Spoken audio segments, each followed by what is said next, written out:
이제 우리 다 같이 자리에서 일어나셔서 찬송으로 보답할 수 없는 큰 사랑 함께 부르면서 예배로 나아가도록 하겠습니다.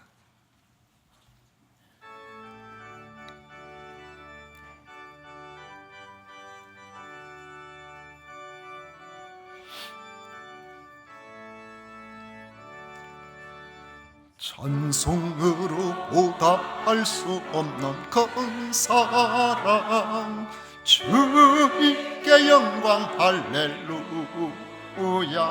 형제 자매 모두 함께 모여 찬송해. 주님께 영광 할렐루야. 하나님의 자녀여 크게 찬송 부르며 밝고 거룩한 길로 기쁨으로 나아가 주의 보좌 앞으로 속히 들어가겠네. 주님께 영광 할렐루야.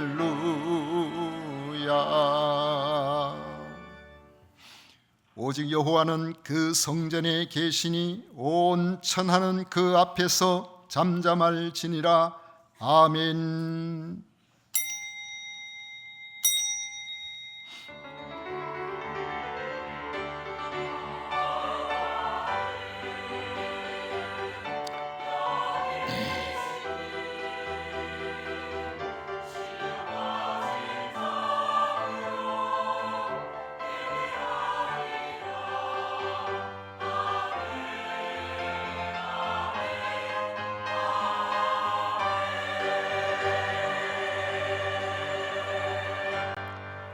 (2026년) 새해를 주신 성삼위 하나님을 찬양합니다.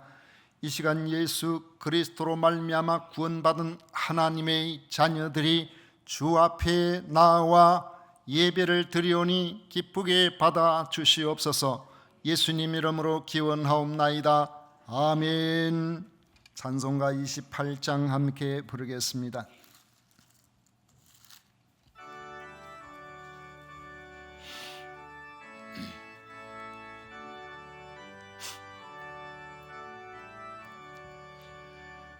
복의 근원 강림하사 찬송하게 하소서. 한량 없이 자비하신 측량할 길 없도다. 천사들의 찬송가를 내게 가르치소서.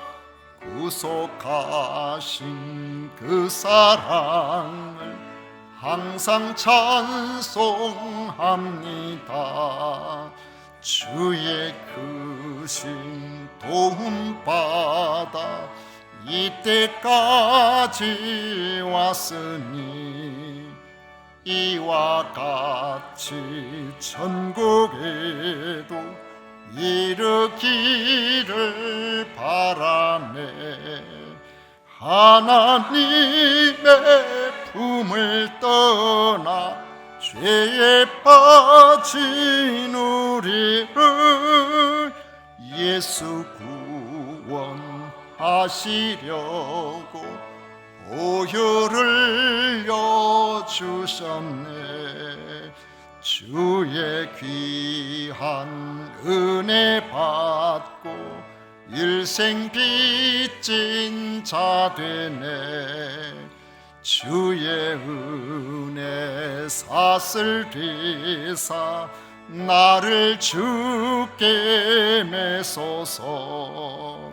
우리 마음은 연약하여 범죄하기 쉬우니 하나님이 받으시고 천국인을 치소서. 아멘.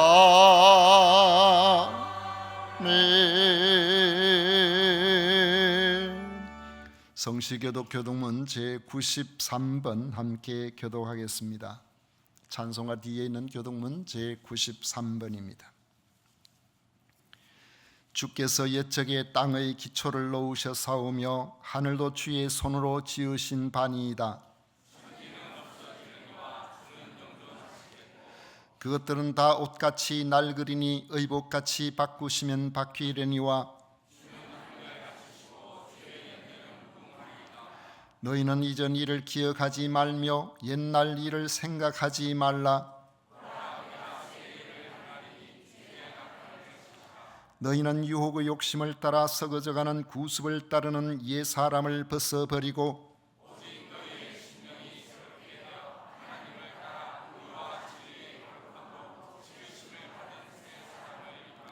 그런즉 누구든지 그리스도 안에 있으면 새로운 피조물이라. 새 계명을 너희에게 주노니 서로 사랑하라. 아멘. 다 같이 사도신경으로 신앙 고백을 하겠습니다. 전능하사 천지를 만드신 하나님 아버지를 내가 믿사오며 그 외아들 우리 주 예수 그리스도를 믿사오니 이는 성령으로 잉태하사 동정녀 마리아에게 나시고 본디오 빌라도에게 고난을 받으사 십자가에 못 박혀 죽으시고 장사한 지 사흘 만에 죽은 자 가운데서 다시 살아나시며 하늘에 오르사 전능하신 하나님 우편에 앉아 계시다가 저리로서 산자와 죽은 자를 심판하러 오시리라.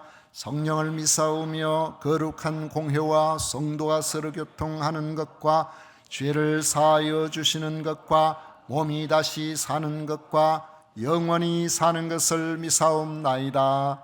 아멘. 다 같이 자리에 앉으셔서 찬송가 384장 함께 부르겠습니다.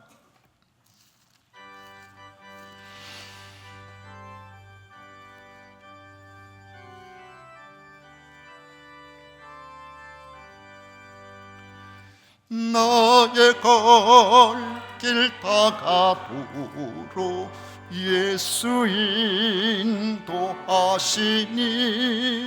내 주 안에 있는 긍휼 어찌 의심하리요. 믿음으로 사는 자는 하늘 위로 받겠네. 무슨 일을 만나든지 만사형통하리라. 무슨 일을 만나든지 만사형통하리라. 나의 갈 길 다가도록 예수 인도하시니 어려운 일 당한 때도 족한 은혜 주시네. 나는 심히 고단하고 영혼 매우 가라나 나의 앞에 반석에서 샘물 나게 하시네. 나의 앞에 반석에서 샘물 나게 하시네. 나의 갈 길 다가도록 예수 인도하시니 그의 사랑 어찌 큰지 말로 할 수 없도다. 성령 감화 받은 영혼 하늘 날아갈 때에 영영 부를 나의 찬송 예수 인도하셨네. 영영 부를 나의 찬송 예수 인도하셨네. 아멘.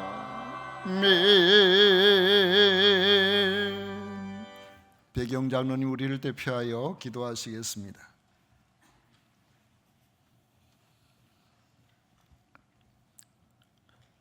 사랑의 하나님 아버지, 신년 첫 예배 자리로 저희를 불러주심에 감사와 찬송을 드립니다. 인간의 생로병사와 국가의 흥망성쇠가 하나님 통치에 속함을 알고 그 주권을 따르는 예배를 올려드립니다. 특별히 오늘만큼은 금년은 뜻을 먼저 헤아리고 내 신앙을 성숙시켜 예수님과 동행하며 살겠다고 다짐하는 영의 예배로 인도해 주시옵소서. 한 해 동안 하나님 영광을 가렸던 많은 장면을 떠올리며 내 죄가 내 앞에 있나이다 고백한 다윗과 같이 감추어진 죄와 무감각한 죄성을 시인합니다. 은밀한 교만도 있었고 거짓된 입술도 있었고 성도의 본분을 망각한 허물도 있음을 고백합니다. 이럼에도 참으시는 하나님의 은혜로 신년 여기까지 왔음을 알고 송구함과 감사를 담아 회개하오니 사랑의 하나님 용서하여 주시옵소서.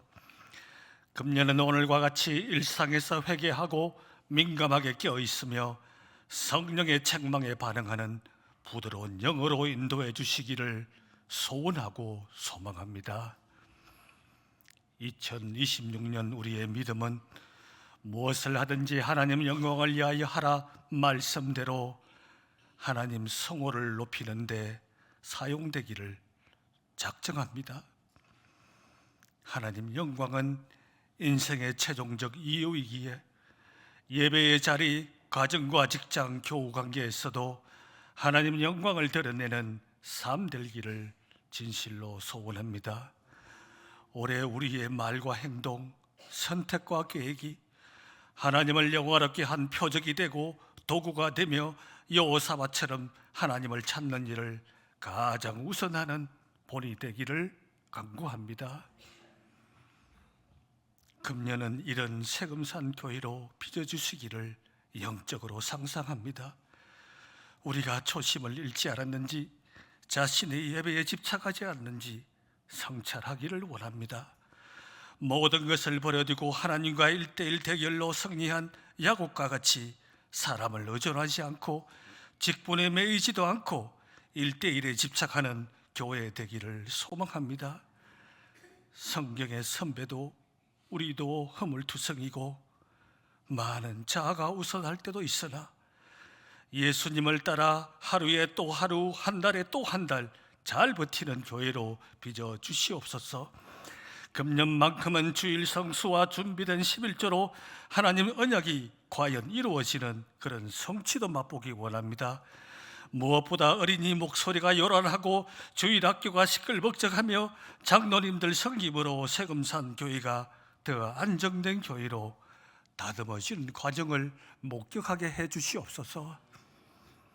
하나님 아버지, 한 해의 각 가정, 각자가 마주할 위기를 이렇게 벗어나기를 간구합니다. 암초를 만나고 막다른 골목을 마주할 때 기도의 탑을 쌓은 에스더와 같이 여유를 만들어 주시옵소서. 도움이 없는 광야에 서더라도 하나님은 내가 어떻게 하길 원하실까 묵상하는 틈을 만들어 주시옵소서. 사람이 자기의 길을 계획할지라도 그의 걸음을 인도하시는 이는 오직 하나님이시오니 감당해낼 수 있도록 저희를 이끌어 주시옵소서. 사랑의 하나님, 비난을 받는 한국 교회를 볼 때마다 우린 예수님을 찾는다 하나 어느새 인본이 우선하는 예배, 사람을 부각하고 이념이 난무함을 부인할 수가 없습니다.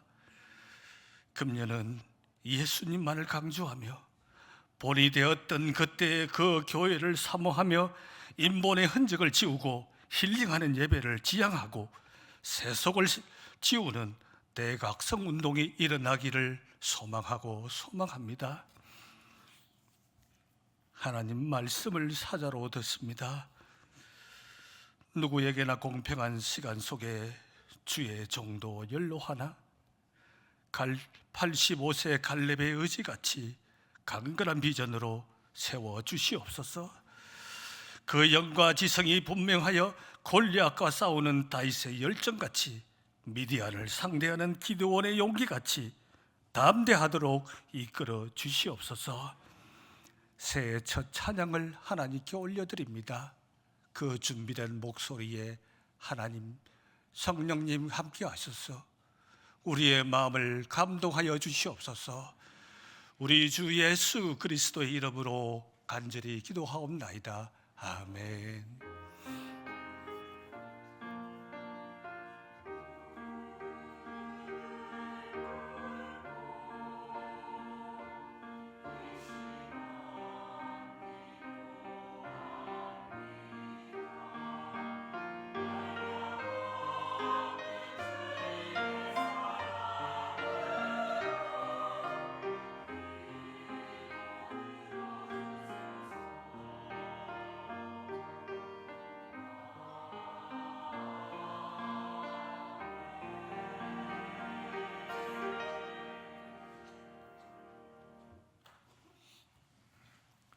이 시간 우리에게 주신 하나님의 말씀은 전도서 1장 1절부터 11절까지 말씀입니다. 전도서 1장 1절부터 11절까지 말씀을 교독하겠습니다.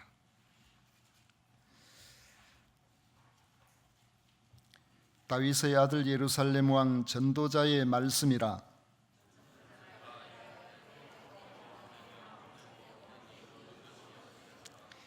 해 아래에서 수고하는 모든 수고가 사람에게 무엇이 유익한가?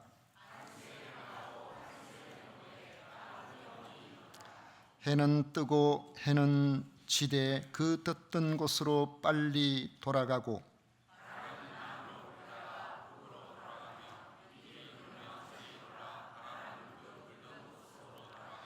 모든 강물은 다 바다로 흐르되 바다를 채우지 못하며 강물은 어느 곳으로 흐르든지 그리로 연하여 흐르느니라.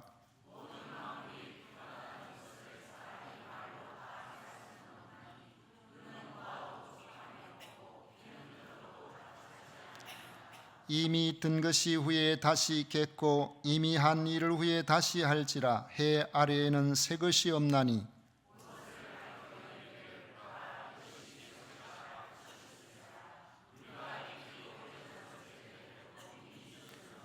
다 같이 읽겠습니다. 이전 세대들이 기억됨이 없으니 장래 세대도 그 후 세대들과 함께 기억됨이 없으리라.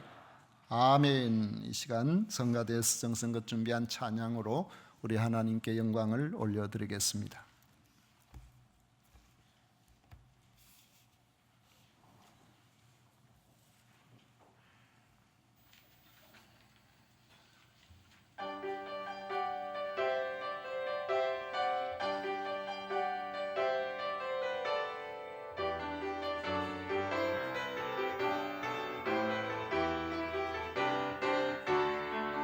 세상 만민아 찬양하라. 온 세상 만민아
아멘.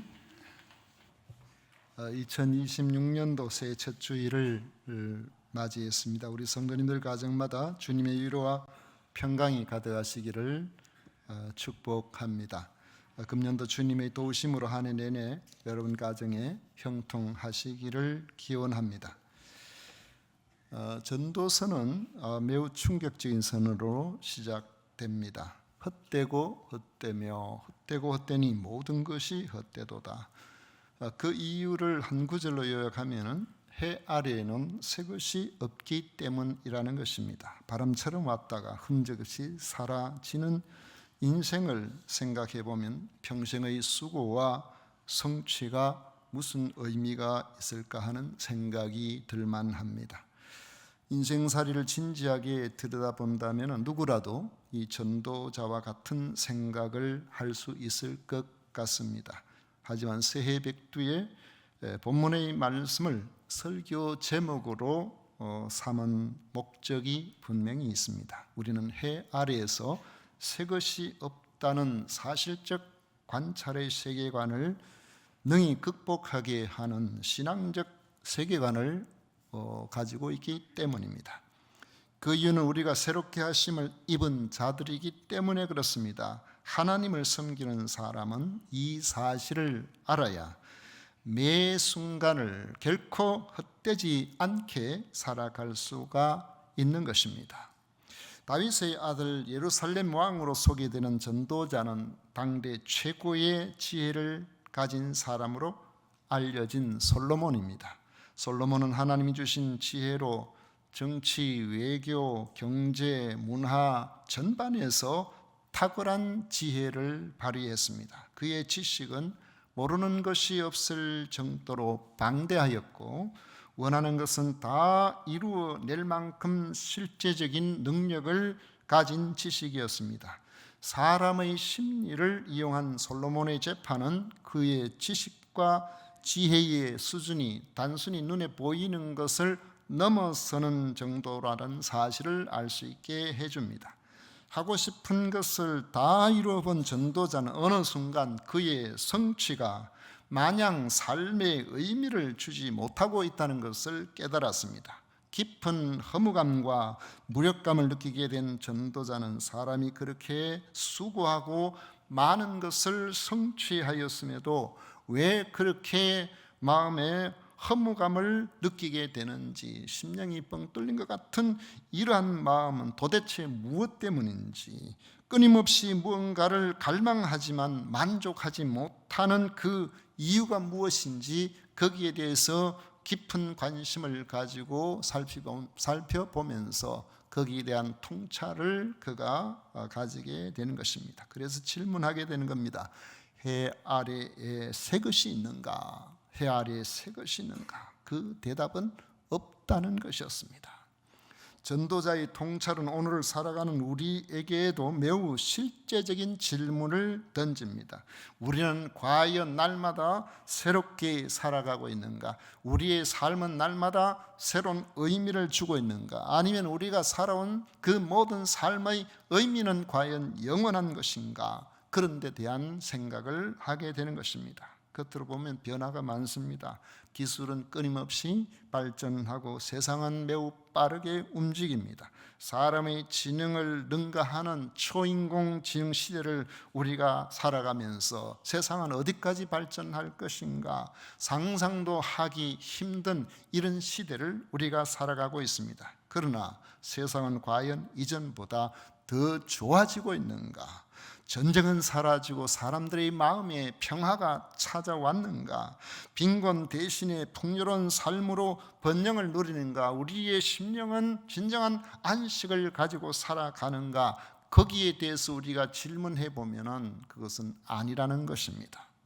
여전히 세상은 전쟁과 테러와 폭력과 질병과 가난에 허덕이고 있습니다. 가장 잘 산다는 선진국이라고 생각하는 나라들이 지금도 우리와 생각과 달리 파산 직전에 있는 재정 위기를 당하는 곳이 한두 곳이 아닙니다. 술과 마약에 노출되어 도시 전체가 좀비처럼 그렇게 되어진 지옥 같은 분위기를 연출하는 선진국 도시가 적지 않습니다. 솔로몬은 자신을 전도자라고 소개합니다. 히브리어로 전도자를 코엘렛이라고 하는데, 이는 회중을 모아서 공적으로 말하는 자를 의미합니다. 이 말은 단순한 개인의 독백이 아니라는 거죠. 공동체 앞에서 삶의 진실이 무엇인지를 선포하는 자라는 그런 의미입니다. 솔로몬은 왕으로서 지혜자로서 삶의 정상과 바닥을 모두 경험한 사람입니다. 그는 지혜와 부와 권력과 쾌락적인 삶에 어느 것 하나 부족함이 없었던 그런 인물입니다. 인간이 꿈꿀 수 있는 거의 모든 것을 손에 넣어보고 누린 그런 사람입니다. 스스로도 내가 하고 싶은 것, 원하는 것, 내 눈에 보이는 것 다 해봤다라고 그렇게 말할 정도였습니다. 그런데 그가 자신의 인생을 돌아보며 내린 결론이 바로 헛되다는 것입니다. 헛되고 헛되며 헛되고 헛되니 모든 것이 헛되도다. 보통 헛되다 이렇게 이야기할 때에 히브리적 관점에서 보면은 강조점은 두 번 연속하는 거예요. 그 예수님께서 말씀하실 때도 아멘 한 번으로 끝나지 않고 아멘을 두 번 하실 때가 많았죠. 진실로 진실로 내가 너에게 이르노니 아멘으로 내가 너에게 이른다, 이렇게 말씀하셨죠. 그런데 오늘 여기 말씀에 보면 무려 5번이나 이야기를 하고 있어요. 헛되고 헛되며 헛되고 헛되니 모든 것이 헛되도다. 이 헛됨에 대한 엄청난 강조, 완전히 헛되다는 사실을 지금 이야기하고 있는 것입니다. 이 헛되다는 이 표현은 히브리어로 헤벨이라고 하는데, 이 단어는 연기나 숨결이나 안개를 의미하는 거예요. 이 헤벨이 주는 그 의미는 잠깐 보이다가 사라지는 것, 분명히 있는 것 같은데 붙잡고 보면은 없는 거예요. 그래서 전도자는 인생을 바로 이 헤벨과 같다, 연기와 같다고 그렇게 말하고 있는 것입니다. 여기서 짚고 넘어가야 할 것은 전도자가 세상을 악하다고 이야기한 게 아니에요. 무가치하다고 말하려는 것도 아닙니다. 다만 세상 안에서 인간이 찾으려는 궁극적인 의미와 만족이 들여다보면 거기 없다는 거죠. 우리의 인생의 목적과 이 정체성과 삶의 의미를 이 땅의 것이나 이 땅에서 성취하려고 거기에서 찾고자 한다면 그것은 어느 순간에 연기처럼 우리에게서 흩어져 버리고 만다는 것입니다. 인간의 수고도 헛되다고 말합니다. 3절에 보면 전도자는 해 아래에서 수고하는 모든 수고가 사람에게 무엇이 유익한가? 전도자는 인간의 수고에 주목하고 있습니다. 여기서 말하는 수고는 그저 땅을 파는 것처럼 단순한 노동을 의미하는 것이 아니고 삶의 전체에 우리가 예쓰는 모든 노력을 말합니다. 학생들이 공부하는 그 학업의 부분부터 시작해서 직장 생활에서 돈을 벌고 살아가는 그 모든 그런 것들과 가정을 꾸려나가는 여러 환경들과 우리가 추구하는 어떤 사람들부터 좋게 인정받는 그런 명예나 또 뭔가를 이루었다는 이런 성취, 심지어 신앙의 열심까지도 다 포함하고 있다는 거죠. 과연 그 수고가 너 자신에게 무슨 유익을 남겼느냐고 우리에게 묻고 있는 것입니다. 이 초고령화 시대라고 이야기하면은 보통 이제 65세 이상 된 그런 이들이 그 국가의 구성원 가운데 30%가 넘을 때에 우리는 초고령 국가라고 합니다. 그런데 일본이 그래요. 30%가 넘었어요. 그런데 이렇게 되면은 일할 사람은 적고 나이 든 사람 많고 이렇게 되는 거잖아요. 그 이제 나라에서 이제 지난 한 30년 우리가 일본의 경제 생활을 들여다보면서 당시의 세계 제2위 강대국에서 지금은 중국에도 밀리고 저 인도에도 밀리고 점점 이제 뒤로 밀려가는 그런 상황입니다. 그런데 지금 일본에서는 국가 부채 문제가 아주 심각해요. 부채가 너무너무 많아요. 왜 그렇게 부채가 많은지, 무슨 그들이 부채를 늘린 그 중심에 들여다보면 재료금리가 있습니다. 재료금리라는 말은 부채에 대한 채무가 이자를 갚을 것이 별로 없어도 된다는 거예요. 그러니까 이자를 별로 안 갚아도 되니까 국가에서도 전부 채권을 통해 가지고 그냥 일을 해놔놓고 명목상으로만 어떤 그런 것이지 안 갚아도 되니까요. 그런데 세계 경제가 가만히 있지를 못하고 전체적으로 이 금리가 높아져 가면은 국가에 많은 리스크를 안게 됩니다. 이런 상황이 되는데 미국에 가면 4%, 50% 넘어가는데 일본도 같이 올려가야 되는데 올릴 수가 없어요. 왜요? 부채가 너무 많으니까 그 부채의 금리를 올려버리면 그 이자를 줘야 되는데 개인도 이자를 높이면 다 파산해버리고 국가도 파산하고 이러니까 금리를 높이지를 못하는 겁니다. 그래가지고 겨우겨우 버티고 있었는데 최근에 일본 경제가 약간 숨통을 트인다는 신호가 나타나는 기사를 봤습니다. 왜 그러냐? 그 이유가 지속적으로 상승하던 국가 부채 비율이 한 5년 전부터 멈추더니만 조금씩 내려간다는 거예요. 이상하다. 왜 국가 부채 비율이 내려갈까? 부채가 계속 더 많아져야 될 텐데 더 내려가는, 정치를 잘해서 그런가? 아니면 경제가 호전되어서 그런가? 살펴보니까 그 이유가 다른 데 있는 것이 아니고 일본의 전후 세대, 그러니까 단카이 세대라고 하는데 1947년에서 1949년 사이에 한 800만 명이 태어났는데 이들이 열심히 노력을 해서 대부분 이들이 잘 삽니다. 잘 살고 경제의 많은 부분들을 그렇게 거대한 인구 집단으로서 그들이 막대한 부를 축적하고 있었는데 이 사람들이 나이가 많아지면 죽기 시작한다는 거예요. 죽기 시작하면 그 돈이 어디로 가느냐는 거죠. 자녀들에 내려갑니다. 그러면은 막대한 상속세를 국가가 받는 거예요. 자녀가 없는 사람은 그것이 다 국고로 그냥 귀속이 되어버리는 겁니다. 그러니까 이들이 사망하면서 상속세가 늘어나서 국가 부채가 줄어들기 시작하고 있다는 것입니다.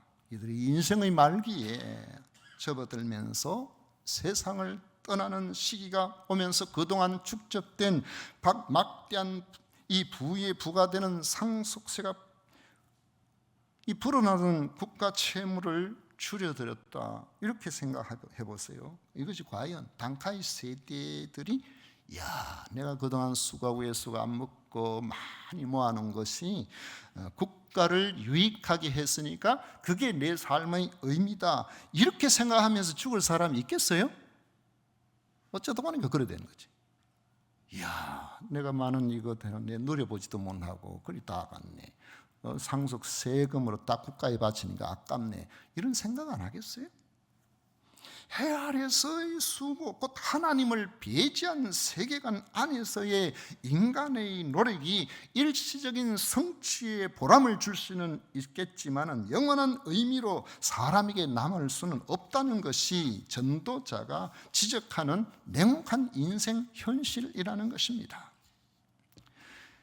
이것은 자연과 인간의 관계에서도 헛됨이 발견된다는 거죠. 4절 이하에 보십시오. 한 세대는 가고 한 세대는 오되 땅은 영원히 있도다. 해는 뜨고 해는 지되 그 떴던 곳으로 빨리 돌아가고 바람은 남으로 불다가 북으로 돌아가며 이리 돌며 저리 돌아 바람은 그 불던 곳으로 돌아가고 모든 강물은 다 바다로 흐르되 바다를 채우지 못하며 강물은 어느 곳으로 흐르든지 그리로 연하여 흐르느니라. 전도자는 자연을 가만히 보니까 아침에 해가 뜨고 저녁에 해가 지고, 근데 아침에 다시 또 해가 뜨고 또 저녁에 해가 지고, 밀물이 있다가 설물이 있다, 강물도 내려갔다가 또 비가 오면 다시 채워지고, 모든 이런 순환의 관계 속에서 뭔가 변화가 있는 듯이 봐도 본질적으로는 달라지지 않고 반복과 순환이 계속되는 것이 바로 이 자연이라는 거죠. 그런데 인간은 안 그렇더라는 겁니다. 크게 보면은, 제가 그런 표현을 가거나 쓰죠. 술집에 가면 막 사람이 바글바글 해요. 그런데 한 10년 있을 때 가서 보면 또 바글바글 해요. 또 한 10년 더 있다 또 가서 보면 사람이 바글바글. 그 사람은 그냥 있나요? 그 사람이 아니에요. 뭘 의미하고 있습니까? 인간은 태어나고 수고하고 결국 성취가 있다고 생각해도 사라져 버리게 되면은 그 개인이 나라고 생각하잖아요. 그러면 그 내가 어디에 있습니까? 그 나는 어디로 가버렸습니까? 그리고 나에 대해서 기억하는 사람은 어디에 있느냐는 거죠. 기억조차 남기지를 않는 것이 우리의 인생이에요. 누군가 내 기억하는데, 여러분 잠깐이에요. 그 기억하는 사람도 사라져 버립니다. 과연 이런 세상에서 우리의 수고와 성취가 어떤 가치가 있다고 자신 있게 말할 수 있는 사람이 있느냐는 것입니다. 그것이 우리를 피곤하게 할 뿐이라고 전도자는 말합니다. 8절에 보십시오. 모든 만물이 피곤하다는 것을 사람이 말로 다 할 수는 없나니 눈은 보아도 족함이 없고 귀는 들어도 가득 차지 아니하도다. 이 구절은 인간 욕망의 본질을 깨뜨려 보고 있는 것입니다. 인간은 봐도 또 보고 싶고 들어도 또 듣고 싶고, 아무리 가져도 만족하지 못하고 더 가지고 싶고, 아무리 많이 경험해도 더 많은 경험을 요구하는 것입니다. 이것은 죄로 인해 하나님과의 관계가 깨어진 인간의 내면 상태, 구멍이 뚫린 우리 인간의 내면 상태가 그렇다는 겁니다. 아무리 그 자리를 채우려 해도 우리에게 남는 것은 피곤뿐이라는 것입니다. 새롭게 하심을 입지 못한 사람의 특징은 마치 소금물 같은 갈망으로 오는 만성적인 피로에 시달리는 것이 인간이라는 것입니다. 결국 전도자는 해 아래에 새 것이 없다고 선언합니다. 9절 10절에 보십시오. 이미 있던 것이 후에 다시 있겠고 이미 한 일을 후에 다시 할지라. 해 아래에는 새 것이 없나니 무엇을 가리켜 이르기를 보라 이것이 새 것이라 할 것이 있으랴. 우리가 있기 오래전 세대들도 이미 있었느니라. 전도자의 이 말은 세상에서의 혁신을 부정하는 말이 아닙니다. 기술은 점점 더 발전되고 있습니다. 그러나 하나님을 배제한 인간은 근본적으로 2000년 전이나 지금이나 3000년 전의 솔로몬이나 새로울 것이 없다는 거죠. 죄는 여전히 반복되고, 권력은 여전히 사람을 타락시키고, 욕망은 여전히 많은 사람들을 삼켜버립니다. 시대가 바뀌고 과학이 발달해도 인간의 본질이 바뀌지 않기 때문에 늙고 병들어 죽음을 앞두면 하나같이 내가 이것을 위해서 평생을 수고했는가? 내가 이것 때문에 열심히 살았는가? 그렇게 하면서 스스로 허무하게 된다는 것입니다. 그런데 어떤 이는 여기에 반감을 가지고 내 삶에 의미가 있었다고, 나는 결코 헛된 삶을 살지 않았다고 반론을 펼칠 수도 있을 것입니다. 그러나 전도자는 냉정하게 이렇게 말합니다. 11절에 이전 세대들이 기억됨이 없으니 장래 세대도 그 후 세대들과 함께 기억됨이 없으리라. 인간이 갈망하는 것 중 하나가 누군가로부터 알아주는 거예요. 기억되는 거잖아요. 그런데 흔적을 남기고 싶어서, 누군가의 기억되고 싶어서 우리 열심히 살아가지만은 그 세상에서는 그의 흔적이 결국 잊혀지게 된다는 것입니다. 이 얼마나 헛된 우리의 현실일까요? 제가 과거에 한 38년 전인가요? 그때 사역했던 곳에 그 교회가 참으로 아름답게 성장하고 그 주변에 좋은 교회로 한 3년 있는 동안에 크게 소문이 났었어요. 한 10몇 년 있다 가보니까 아는 사람이 없어요. 그게 우리의 현실입니다. 자, 그렇다면은 과연 전도자가 인생이 이런 의미가 없다는 것을 말하려고 할까요? 그렇지 않습니다. 하나님 없는 인생은 허무하지만은, 왜요? 하나님 없는 인생은 우리를 언제까지나 기억해 주지 못하니까요. 우리를 기억하던 그 사람들도 결국 없어지잖아요. 우리가 정말로 의미 있는 삶을 살려면 영원하신 하나님의 기억 속에 살아야 된다는 것을 말씀하고 있는 것입니다. 하나님의 기억 속에 살 수만 있다면 우리는 그 헛된 세상을 살면서 헛된 인생이 결코 헛되지 않은 삶으로 바뀌어진다는 것을 지금 알려주고 싶어 하는 것입니다. 전도서 12장 1절 이하에 보면은 너는 청년의 때에 너의 창조주를 기억하라. 곧 곤고한 날이 이르기 전에 나는 아무 낙이 없다고 할 해들이 가깝기 전에 그리하라고 당부하고 있습니다. 제가 태어났던 집이 그 나름대로 이제 시골집이라도 처음에는 초가로 되어 있다가 나중에는 뭐 이렇게 했는데 그때가 1979년대 그 집이, 제가 군대 갔다가 훈련 받고 오니까 그 집이 없어져 버렸더라고요. 새 집 짓는다고. 그때 이제 새마을 운동 한창 일어나면서, 그래가지고 새마을 운동 일어나면서 반듯한 양옥집 같이 지나가는 경부선 철도에서 가깝고 고속도로에서 가까운데 지나가다 보면은 그 집들이 저 서양에 있는 좋은 집들 같이 그리 보여요. 겉으로. 어쨌든 융자를 줘가지고 지었어요. 그런데 그 집이 또 세월이 이렇게 흘러가면서 어느 세월에 우리는 자식들은 다 떠나고 부모님 다 돌아가시고 그 집은 다른 사람에게 팔렸어요.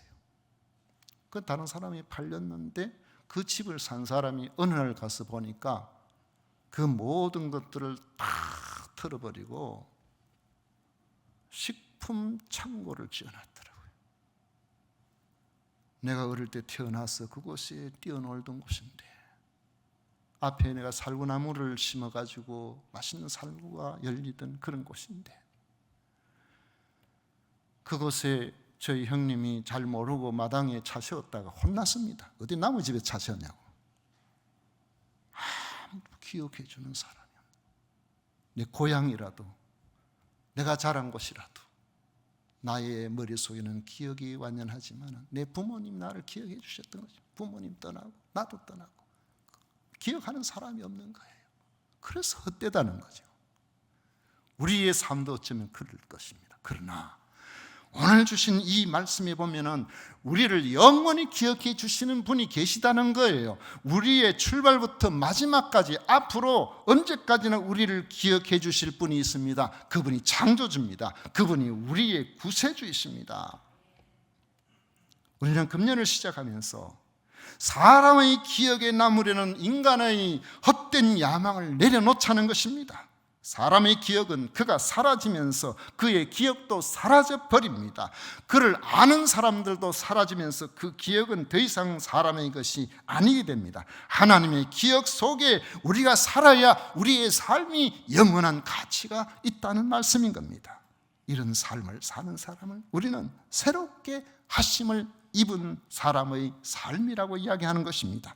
그리스도 안에 사는 사람은 바로 그런 사람이라고 바울 사도가 선포합니다. 고린도후서 5장 17절에 보면 그런지 누구든지 그리스도 안에 있으면 새로운 피조물이라 이전 것은 지나갔으니 보라 새 것이 되었도다.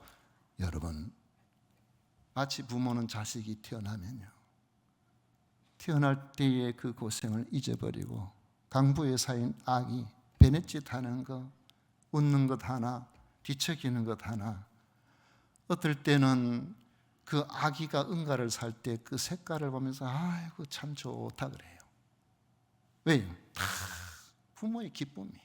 그 하나하나가 다 기쁨이에요. 성장하는 그 과정에도 마찬가지예요. 이 모든 것들이 부모의 기억 속에 있습니다. 지금만 기억하는 거 아니에요. 태어날 때부터 다 기억하고 있죠. 그래서 그 아이가 부모의 기억 속에서 의미가 있는 겁니다. 그런데 그 의미는 세월 속에 다 사라져버려요. 그러나 한 번 택하시면 영원히 그를 버리지 아니하시고, 한 번 알아주시면 끝까지 알아주시는 창조주 하나님, 우리를 구원한 구원의 하나님께서 우리를 너는 내 것이라고 그렇게 말씀해 주시면 여러분의 삶의 매 순간에 의미 없는 것은 하나도 없다는 사실을 여러분들이 받아들이셔야 됩니다. 가까이 있는 사람을 보고 감사하는 삶, 한 그릇 음식을 놓고 하나님이 내게 주셨구나 감사하는 삶, 하나님 앞에서 그 모든 것들이 하나님 보시기에는 하나님의 기억 속에 영원토록 넣어두시는 거예요. 그래서 우리는 이 땅에 살면서 하나님이 기억해 주시지 않을 땅의 기억에 여러분들이 관심을 갖기보다는 하나님 앞에서 우리가 어떻게 살아가야 될 것인가, 그걸 매사에 매 순간에 우리 자신들을 생각하며 살아가게 된다면 여러분들은 날마다 새로운 삶을 살고 계시는 것입니다. 세상은 지금도 이게 새 것이다 그렇게 하면서 우리를 유혹하지만 새 것이 됐습니까? 새 폰 샀다고 좋아했더니만 2년도 안 돼서 부서져 버렸어요. 또 새 폰 사래. 또 얼마 있으면 또 헌폰 될 건데 계속 우리에게 유혹을 하죠. 해 아래는 새 것이 없다는 사실을, 전도자의 이런 진단을 여러분이 받아들이셔야 됩니다. 진정한 새로움은 그리스도 안에 있습니다. 그리스도 안에서 우리에게 허락하신 영원한 가치야말로 우리를 영원히 새롭게 하기 때문에 그렇습니다. 이런 사람의 삶은 하나님이 받으십니다. 여러분 생각해 보세요. 길을 가면서 하나님 감사합니다. 하나님 이런 환경을 주셨네요. 이건 너무 좋네요. 하나님 감사합니다. 하나님께서 보고 있어요. 그렇지, 내가 만든 세상이란다. 네가 나한테 감사하네. 내가 너무 좋다.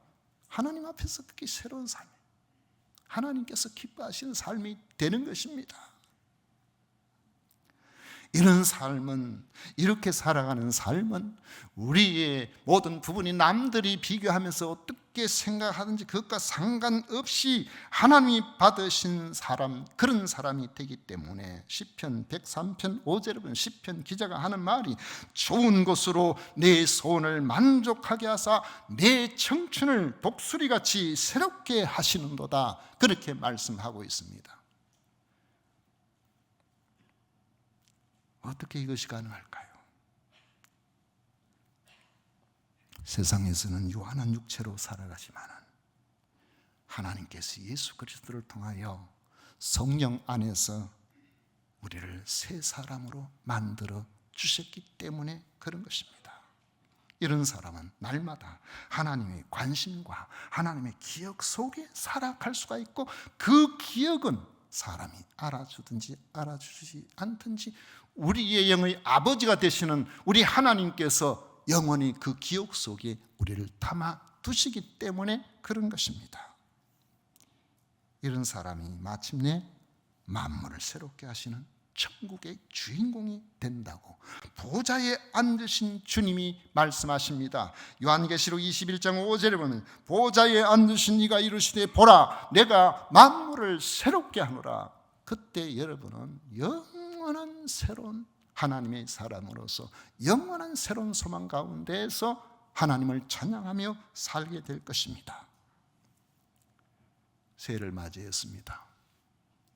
그러나 순식간에 지나갈 겁니다.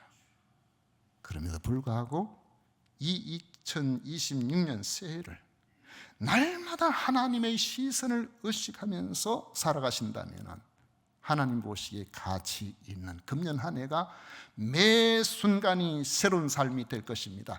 결코 헛되지 않을 것입니다. 하나님 주신 이런 은혜 안에서 참으로 귀하고 복된 새로운 한 해가 되시기를, 새로운 삶을, 헛되지 않는 세상을 살아가시는 여러분들이 되시기를 축복합니다. 기도하겠습니다. 좋으신 하나님 아버지, 창조주 하나님, 영원하신 하나님의 기억 속에 살아가기를 원합니다. 아버지의 세상은 변화되고 우리의 기억은 사라질는지 모르지만 하나님의 기억 속에 우리는 가장 사랑받는 하나님의 자녀임을 믿습니다. 이 믿음 안에서 우리의 일상의 삶이 주님의 기억 속에 살아가는 복된 성도들이 다 되게 하여 주옵소서. 올 한 해 아버지 누구보다도 주님을 사랑하고 주님이 나를 기억해 주시는 것을 기억하고 살아가는 진실한 하나님의 사람으로 살게 하여 주시옵소서. 예수님 이름으로 기도하옵나이다. 아멘. 찬송가 552장 함께 부르겠습니다.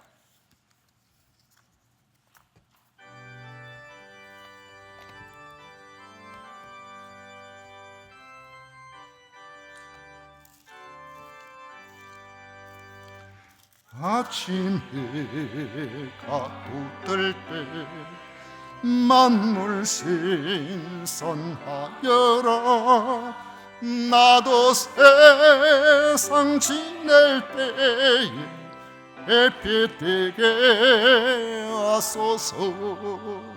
주여 나를 도우사 세월 허송 않고서 모든 세상 지낼 때 햇빛 되게 하소서. 새로운 광음을 보람있게 보내고 주의 일을 행할 때에 햇빛 되게 하소서. 주여 나를 도우사 세월 허송 않고서 모든 세상 지낼 때 햇빛 되게 하소서. 한 번 가면 난 오는 빠른 광음 지날 때 귀한 시간 바쳐서 햇빛 되게 하소서. 주여 나를 도우사 세월 허송 않고서 모든 세상 지낼 때 햇빛 되게 하소서. 밤낮 주를 위하여 몸과 마음을 드리고 주의 사랑 나타내 햇빛 되게 하소서. 주여 나를 도우사 세월 허송 않고서 모든 세상 지낼 때 햇빛 되게 하소서. 아멘.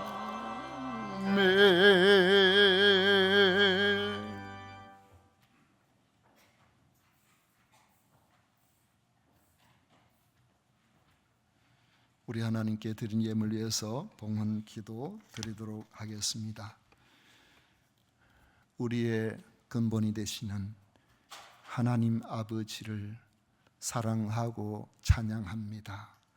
하나님 아버지를 몰라서 이 땅에서 헛된 삶을 살고 그 헛됨을 끝내고 난 다음에 내가 무엇을 위해서 살았는가 그렇게 생각하는 사람들이 많은 이곳에 천에 하나 만에 하나 특별한 사랑을 힘입어서 우리가 영원한 생명을 가지고 하나님이 기억하신 바 가운데서 사는 존재임을 알게 하시고 2026년 한 해도 주 안에서 살아갈 수 있도록 인도하여 주시고 첫 주를 우리 하나님 앞에 예배 드릴 수 있도록 해주심을 진심으로 감사를 드립니다. 하나님 기뻐하시는 귀한 삶, 매 순간이 우리 하나님께서 원하시는 아름다운 삶을 살아갈수록 인도하여 주시고, 아버지 하나님, 오늘도 주님께서 우리에게 허락하신 것 가운데 10분의 1을 구별하는 믿음을 주시고, 아버지여 각종 감사와 선교헌금, 건축헌금, 주일헌금으로 우리 하나님 앞에서 살아갈 수 있도록 해주심을 진심으로 감사를 드립니다. 들은 이들마다 우리 하나님께서 일평생 동안 천지 만물의 창조자요 주권자 되시는 주님의 손길 안에 주님의 도우심을 받으며 복된 삶을 살아갈 수 있도록 인도하여 주옵소서. 아버지 하나님, 김은정 권사님, 박미정 권사님 생일 감사헌금 드립니다. 지난 1년 동안도 눈동자같이 지켜주신 하나님, 또 1년을 살아가면서 우리 하나님께서 도우시고 건강하게 하여 주시고 우한히 얻게 하시고 주님 함께 하시는 놀라운 복을 받게 하여 주옵소서. 아버지 하나님, 이른 아침부터 성도 섬기는 일에 최선을 다하는 주의 종들을 기억해 주시고 하나님 앞에서 섬김의 큰 기쁨이 넘칠 수 있도록 도와주시옵소서. 우리 아버지 하나님 앞에 드린 것 우리 하나님께서 받으실 줄 믿사옵고 예수님 이름으로 축복하며 기도하옵나이다. 아멘. 지금 우리 구주 예수 그리스도의 은혜와 하나님 아버지의 놀라우신 사랑과 성령 하나님의 위로 축복 교통하심이 겸비 주님 앞에 나와 예배하는 모든 성도들 위해 영원토록 함께 있을지어다. 아멘.